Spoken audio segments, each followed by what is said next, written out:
G'day team, Jesse here from JP Tuning again. Today I thought we'll take a look at the other side of controlling one of these topaz shocks, which is the damping circuit. Obviously we've spoken about the control and the adjustment that you have with air pressure, negative chamber, positive chamber, blah blah blah. But one of the questions I get a lot of is, there's no compression adjuster externally on these, no high or low speed compression adjuster. There's just one rebound adjuster. So people think that there is no compression, or is there compression, or what's the compression like? It's a big part of the reason why each of these shocks that's sent to a customer is custom tuned. We're going to show you exactly what that even is, what that looks like, and try and explain a little bit about how any of that stuff works. So let's crack into it. So what we're going to be looking at is, without the AirCAD on, there is obviously a level of friction, resistance and control that's dealt with by a piston that's inside oil, which is inside here, which flows up through here and in through here. So that controls the motion of this here, which is the closing and the return of the shock.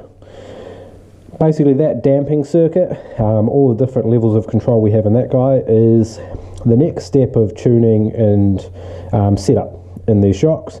So we're going to take a look inside this guy and figure out exactly what is doing what, and how we can adjust and change some of those things to get different characteristics for different riders and in different types of bikes. So just to get you guys a bit of context, that damper body there that you can see is full of oil. This is our rebound and compression piston here, so I'm going to go into the details of this guy. But basically what's happening when you're cycling through a shock is that piston is plunging into the oil, and then the built up air pressure from your air can is then trying to push it back. So this guy is controlling that flow and that force and all those different rates inside that oil there. So that guy drops in there. So the thickness of this oil has an effect. All the little shims and all the different size holes in all this guy are all going to play their part. So we're going to break this guy down and take you through a few of the details.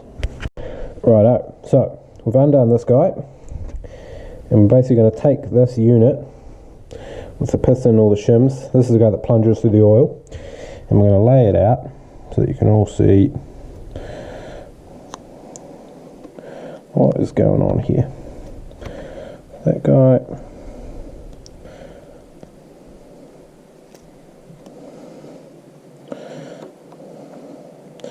right, so at the heart of this whole system is a piston.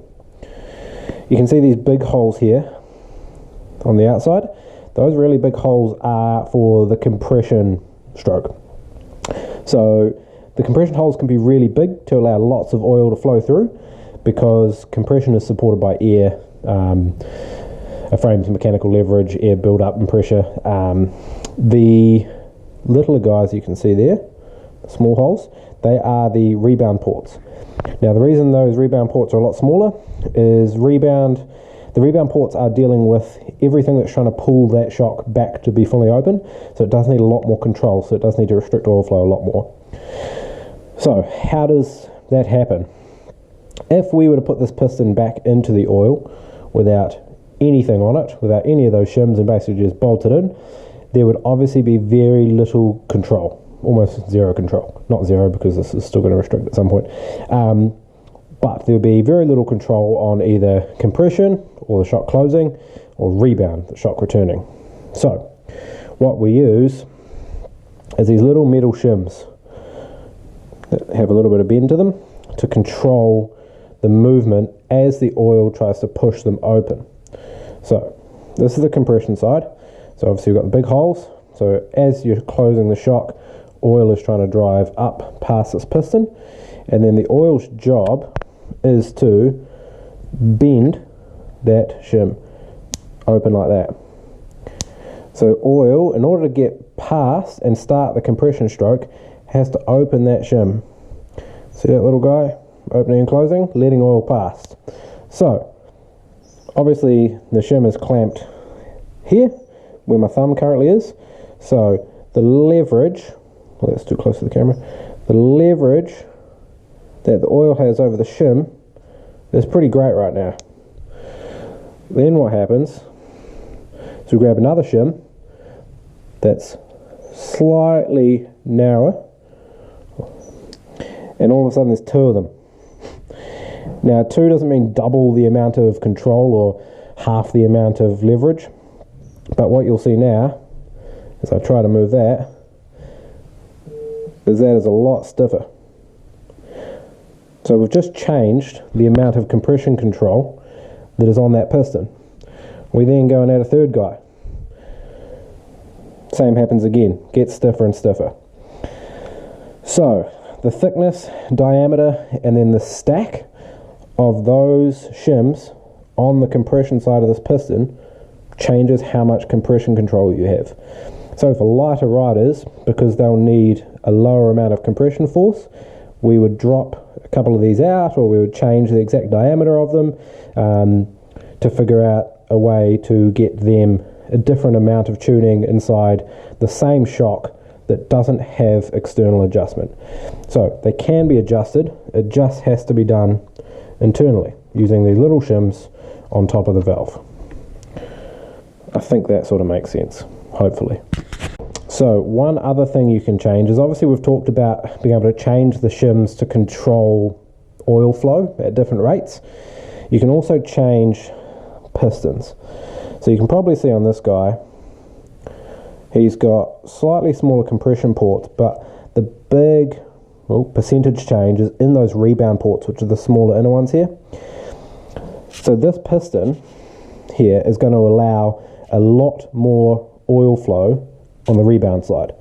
So if I had a rider who was saying to me, "G'day mate, hey, shock feels too slow," or they're pinned against one point of adjustment, we can fit this piston in that's going to allow more oil to flow through this little hole on the rebound stroke, and then we will control it with little shims that go in there. So the hole is bigger, so there's going to be more oil that's able to lever against the shims that I fit to the piston and allow that rider to have a faster rebound, because more oil flow or less restricted oil flow means faster. Happy day. So once we've worked all that stuff out and figured out exactly what the rider needs, we're going to rebuild the shock, and the rider will have a new custom tune on the air shock that they cannot see, but the shock will feel different. How do we determine what shims, what pistons, how much damping force, either rebound or compression, a rider needs? That is an absolute rabbit hole that I need a few beers to really be able to take the time to sit down and discuss. A lot of it is trial and error with different pistons and different shim configurations and different frames with different riders, and then using, like we use the motion instruments data acquisition to map things like shaft speeds and how much damping control you actually have over a bike. It's, in all honesty, it's a little bit too much. You don't really need to look into it that far.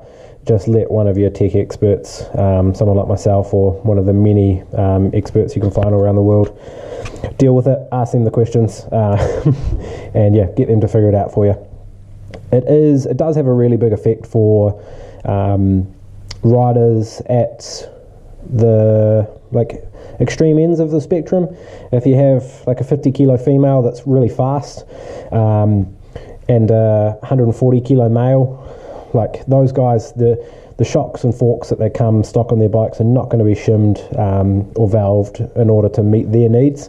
Generally, most forks and shocks will be shimmed and valved around like an 85 to 90 kilo rider, because that's the middle ground of what your average rider is. You will get some companies that will do custom tunes for certain riders, or certain frame sizes even, which is pretty cool. But yeah, in terms of getting stuff to this level, you really do need to hunt down someone who actually knows what they're doing and wants to take the time to figure it out for you. Cool, I hope that wasn't too technical, and was explained in some form of manner that makes a wee bit of sense. But yeah, that's obviously the other side of it from the air. Between your oil and your air, that's all the control that your shock can basically have for your riding style. Yeah, hopefully made some form of sense there for you guys. And if you have any questions about any of it, or you want to make me to make another video on any part that I may have missed, let me know in the comments below and I'll do my best. Cheers, team.